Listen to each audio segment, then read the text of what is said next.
Assalamualaikum warahmatullahi wabarakatuh. Hi everyone, let me introduce myself to you. My name is Rina Wahyu Wijayanti. I am an English teacher of SMA Negeri 1 Dolopo, Kabupaten Madiun. This time I would like to explain material past perfect tense. What is past perfect tense? The past perfect is a verb tense which is used to show that an action took place once or many times before another point in the past. It is used to make it clear that one event happened before another in the past. It doesn't matter which event is mentioned first, the tense makes it clear which one happened first.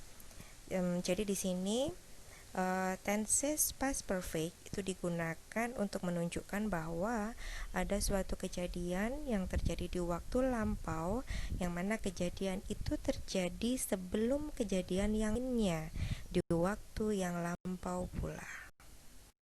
Alright, I have some examples of sentences here using past perfect tenses. All of those events in these examples happened in the past time. Sentence 1. John had gone out when I arrived in the office. Sentence 2. I have saved my document before the computer crashed. Sentence 3. When they arrived, we had already started cooking. Sentence 4. He was very tired because he hadn't slept well. Baiklah, di sini saya menyediakan beberapa contoh kalimat yang menggunakan tenses past perfect ya. Di sini ada beberapa kejadian. Jadi dalam satu kalimat itu terdapat atau terbentuk dari dua kalimat, yang mana dua kalimat tersebut atau dua kejadian tersebut sama-sama terjadi di waktu yang lampau. Ya, jadi di sini ada event A, yang mana event A ini terjadi pertama atau happened first, kemudian ada event B, yang mana event B ini terjadi kedua atau berikutnya setelah kejadian yang pertama tadi. Kalimat yang pertama contohnya adalah John had gone out. Ini suatu kalimat yang terjadi di waktu yang lampau, kejadian yang terjadi di waktu yang lampau, yang mana sebenarnya awalnya dia berasal dari kalimat simple past, yaitu John went out. Karena dia terjadi lebih dulu, yang mana kita tahu di situ kelanjutannya adalah ada klausa when I arrived in the office. Ya, when I arrived in the office ini adalah kejadian yang kedua atau event B. Sehingga di sini kalimat atau kejadian yang terjadi lebih awal, yang mana tadi dari simple past tense, harus dirubah menggunakan past perfect tense, yaitu John had gone out when I arrived in the office. Jadi John telah keluar ketika saya tiba di kantor. Dua kejadian ini sama-sama terjadi di waktu yang lampau. John keluar dan saya tiba di kantor sama-sama terjadi di waktu yang lampau. Tetapi event A, yaitu John keluar, itu lebih dulu terjadi. Jadi tatkala saya tiba di kantor, saya sudah tidak bisa lagi ketemu dengan John. Baik. Kemudian untuk kalimat yang kedua, yaitu I have saved my document before the computer crashed. Untungnya di sini saya sudah menyimpan. Jadi saya telah menyimpan dokumen saya before the computer crashed. Ini adalah event atau kejadian berikutnya. Jadi yang semula kalimat itu kalimat simple past, yaitu I saved my document, ini kita rubah dulu menjadi past perfect tense, yaitu dengan menambahkan had sebagai auxiliary. I had saved my document before the computer crashed. Oke, kemudian contoh yang ketiga, yang mana di sini ada dua kejadian, yang mana kita tahu event A diletakkan di belakang. Ya, jadi ini tidak masalah, asalkan kita tepat dalam penggunaan time signalnya. Di sini kejadian yang awal atau yang pertama yaitu we started cooking. We started cooking.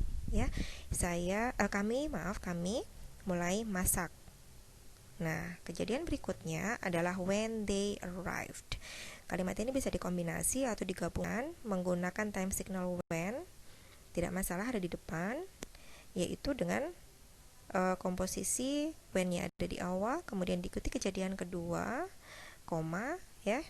kemudian diikuti dengan kejadian yang pertama yang mana sudah di past perfect kan, yaitu subject we ditambahkan auxiliary had, kemudian ada adverb already started cooking.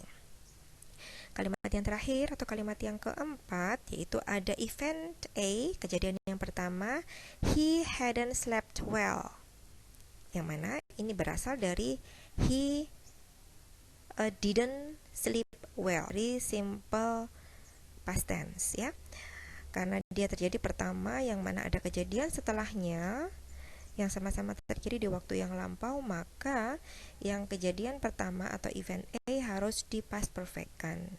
Jadi komposisi kalimatnya sekarang menjadi he was very tired because he hadn't slept well. Here are some other examples of past perfect sentences. I had visited my sister before she went to Mexico. She had visited her sister before she went to Mexico. He had visited his sister before she went to Mexico. You had visited your sister before she went to Mexico. We had visited our sister before she went to Mexico. They had visited their sister before she went to Mexico. Here you can see that all of the subjects I, she, he, you, we, and they are followed by auxiliary verb had plus verb 3. From all those examples, we can conclude the formula of past perfect tense is for the affirmative sentence, subject plus had plus past participle or verb 3, and then for negative, we have subject plus had not or hadn't plus past participle or verb 3, and then for the interrogative, had plus subject plus past participle plus object maybe, and then the last is question mark. There are some functions of past perfect tense. Number 1, to describe a past action happened before another past action. Jadi pada intinya ada beberapa fungsi dari tenses past perfect, yang mana yang pertama adalah untuk mendeskripsikan sebuah tindakan yang terjadi di waktu yang lampau yang terjadi sebelum kejadian yang lainnya di waktu yang lampau pula. I have two examples here. Example number 1, I have two events. Event 1, the Titanic received my warnings. The sentence uses simple past. The formula of simple past, do you remember? Subject plus verb 2. Jadi ada dua kejadian di sini, yang mana kejadian yang pertama adalah the Titanic received many warnings. Do you know Titanic? Tahu Titanic kan? Kapal Titanic itu menerima banyak peringatan. Kalimat yang pertama ini menggunakan pola yang sangat sederhana, yaitu simple past tense, yang mana subject diikuti langsung oleh verb kedua. Jadi the Titanic is the subject, and then the verb 2 is received. Okay, I have second event. It hit the iceberg. It hit the iceberg. This is also simple past tense ya.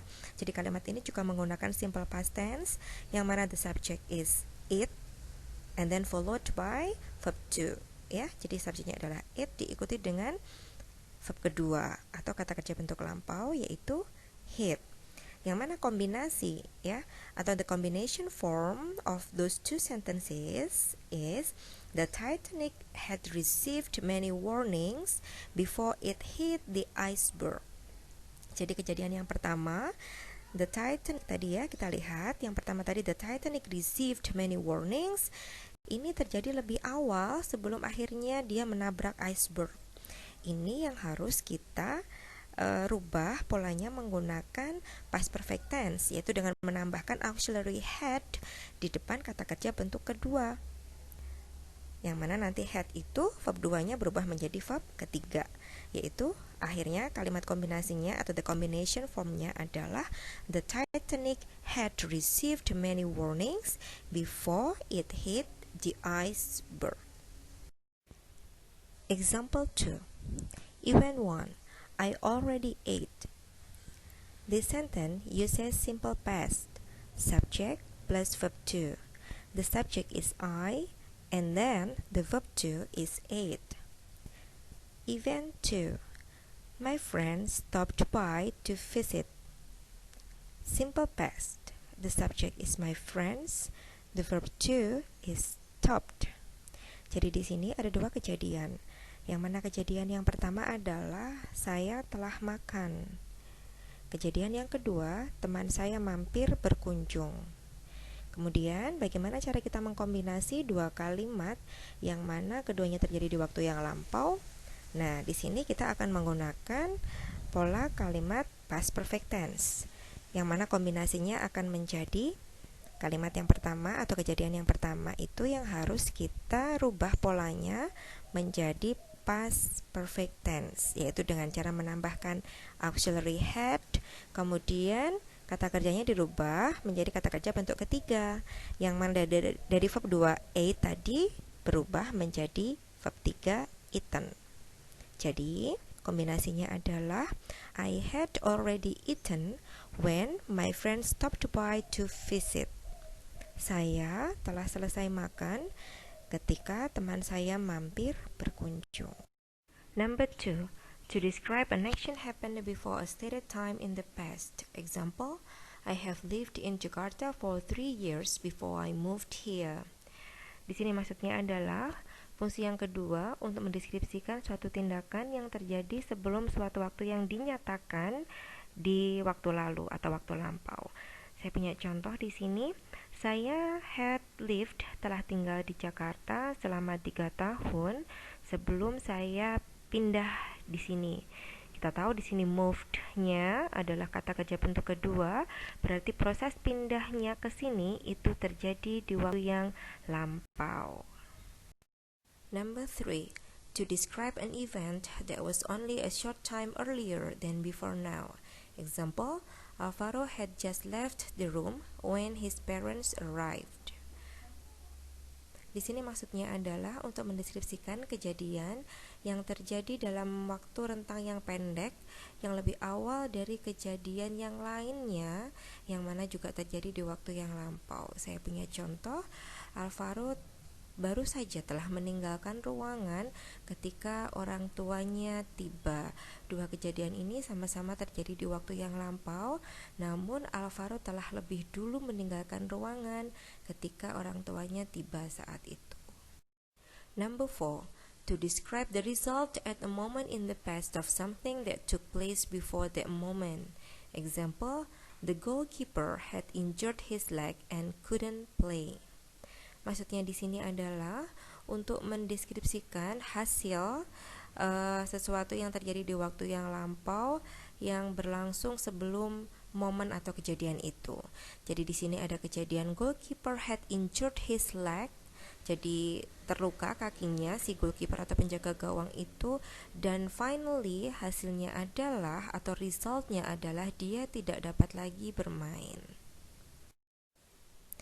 Okay, now we are talking about time signal used in past perfect tense. They are when, before, after, by the time, and by. When, before, after, and by the time show the order of the events. Jadi ini ada beberapa time signal yang bisa digunakan di past perfect tense ya. Ada when yang artinya ketika, before artinya sebelum, after artinya setelah, by the time kita terjemahkan menjelang, and by di sini dimaksudkan sama dengan before atau sebelum. Nah, ada beberapa persamaan dan perbedaan dari penggunaan beberapa time signal ini. Okay, for the first one we are going to discuss about the use of when. Okay, so when is usually in the middle, but actually it can be also placed at the beginning of the sentence. For number 1, I have example here. All of her family had slept when she arrived at home. Jadi di sini kita tahu time signal when diletakkan di tengah, yang mana klausa yang pertama kita punya all of her family had slept yang mana di sini menggunakan past perfect. ada had diikuti dengan verb 3 slept. Kemudian klausa yang belakang kita punya when she arrived at home. Seluruh anggota keluarganya telah tidur ketika dia tiba di rumah. Actually these clauses are interchangeable, jadi bisa diganti atau dirubah posisinya, yang mana subclause atau induk kalimatnya itu bisa diletakkan di awal. Jadi seperti ini ya. When she arrived at home, all of her family had slept. The meaning is, ketika dia tiba di rumah, seluruh anggotanya telah tidur. Jadi pola yang pertama tadi, yang mana past perfectnya ada sebelum when, kemudian followed by simple past atau diikuti oleh simple past, itu betul. Itu bisa dimodifikasi ya. Kita caranya adalah dengan meletakkan subclause atau anak kalimat yang mengandung time signal, yaitu when she arrived at home. Ini kita pakai pola tenses simple past, ini kita letakkan di depan, tapi jangan lupa you have to put comma. Ya, kalian harus meletakkan koma setelahnya. Setelah itu baru dilanjutkan dengan past perfect clause-nya, klausa yang menggunakan past perfect-nya, yaitu all of her family had slept. The second time signal is before. They had arrived before I finished cooking. You can see here the clause they had arrived uses past perfect tense, and then after before we have clause I finished cooking. This clause uses simple past tense ya. Jadi kita tahu di sini ada dua klausa yang kita gabungkan, dua kegiatan yang terjadi di waktu yang lampau. They had arrived, mereka telah tiba. Kita memakai time signal sebelum I finished cooking. Saya telah selesai memasak. Nah, jadi di sini kejadian yang pertama kita menggunakan past perfect, yaitu mereka telah tiba. Nah, sebelum saya selesai memasak, berarti hidangannya belum siap. Di sini maksudnya seperti itu. Di sini kita tahu bahwa main clause-nya ada di depan. But we can put the subclause ya at the beginning of the sentence. Jadi kita bisa meletakkan anak kalimatnya di awal. Before I finished cooking, they had arrived. Yang mana artinya adalah sebelum saya selesai memasak, mereka telah tiba. The next time signal is after. He met you after he had visited his uncle. Dia menemuimu setelah dia telah menemui pamannya. Jadi di sini kejadian yang lebih awal dilakukan adalah dia mengunjungi pamannya. Baru setelahnya dia menemui kamu. It is also interchangeable, jadi bisa ditukar juga posisinya. You can put the subclause at the beginning of the sentence, so the sentence will be like this. After he had visited his uncle, he met you. Setelah dia mengunjungi pamannya, dia menemuimu. Or you can use this form. Well, the next one is by the time. By the time di sini diterjemahkan dengan menjelang. Jadi menjelang ini digunakan untuk menyatakan suatu kegiatan yang sebenarnya hampir bersamaan ya, terjadi di waktu yang lampau, tetapi hanya sedikit sekali selisih waktunya. Okay, let's see the example. I had slept by the time my parents arrived. Saya telah tidur menjelang orang tua saya tiba. Jadi saya tertidur itu belum lama waktunya, belum lama berselang setelahnya, itu orang tua saya tiba. It is also interchangeable, jadi ini juga bisa posisinya dibalik, yaitu by the time my parents arrived, I had slept. Menjelang orang tua saya tiba, saya telah tertidur. Kedua kegiatan ini sama-sama berlangsung di waktu yang lampau. Namun, kalimat yang menggunakan past perfect, yaitu I had slept, terjadi tidak lama lebih dulu sebelum kejadian yang kedua. Alright, the last time signal is by. By is also used to show the order of the events, but it is usually followed by noun phrase. Jadi tadi kalau yang lain-lain itu diikuti klausa, sementara kalau by ini diikuti oleh noun phrase atau frasa kata benda. Okay, let's see the example. She had read all of her books by the last holiday. Jadi kita tahu di sini ada sebuah kalimat yang menggunakan past perfect tense, yaitu she plus had plus read. Ya, verb berapakah tadi read ini? Sesuai dengan pembahasan kita, read adalah verb ketiga. Karena ya silahkan diingat lagi pola-polanya yang sudah kita pelajari di slide sebelumnya, bahwa untuk past perfect tense, had itu diikuti dengan verb ketiga. Oke, silahkan diingat lagi bagaimana perubahan bentuk dari verb 1 read, verb 2 read, verb 3 read ya. Oke, jadi ini irregular verb. Saya ulangi lagi. She had read all of her books by the last holiday. Di sini artinya sebelum atau menjelang juga. Tetapi di sini bukan klausa lagi, tetapi dia adalah frasa kata benda ya, liburan yang lalu. Jadi dia telah menyelesaikan membaca bukunya itu sebelum liburan yang lalu. Well, I think it's enough from me. Don't forget to click like, share, and also subscribe. Thank you for watching. See you and wassalamualaikum warahmatullahi wabarakatuh.